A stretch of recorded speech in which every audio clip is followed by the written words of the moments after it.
Inner வந்து வாங்கவே மாட்டார் சார். இந்த கட்டை யாருனால என்ன ஆறா விட்டால் என்ன, அது எவ்வளவுதான் டேமேஜா இருந்தாலும் அந்த டேமேஜ் ஆனது தான் போடுவாரு. என்னது சார் அது உள்ள போடுறதில்ல சார், அதனால பிரச்சனை. பாருங்க. லூசுரா லூசு இல்லனே மென்டல். சரி, அப்புறம் இன்னர் வாங்கி கொடுத்துட்டேன் சார். வாங்கி கொடுத்தா அந்த பழைய இன்னர் என்ன பண்ணணும்? தூர போடணுமா இல்லையா? கறி துணியா யூஸ் பண்ணலாம்னு வீட்டுக்கு வச்சிருவாரு சார்.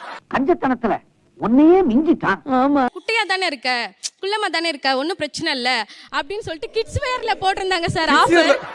பொண்டாட்டி குழந்தை மாதிரி தானே இருக்கு. ஆமா, துணி வாங்குறதுன்னா எவ்வளவு செலவு, அதை தைக்க கூலி செலவு, அழுக்கானா சோப்பு செலவு, தண்ணி செலவு, இப்படி எக்கச்சக்கமான செலவு. ஆனா மனைவி கிட்ஸ் வேர்ல வாங்கி கொடுத்த ஒரே ஆள் நீங்க தான் பானா. பார்க் போட்டிருந்தாங்க, குழந்தைகள் பார்க்கு. 80 ரூபா என்ட்ரன்ஸ் ஃபீஸ் 80 ரூபாங்க. என் பொண்டாட்டி அம்மா கொஞ்சம் சால்வை போட்டு தாலியை மறைச்சுக்க சொல்லி போட்டு 80 ரூபா மிச்சம். இன்னும் பச்சை புள்ளையா இருக்கேடா. பச்சை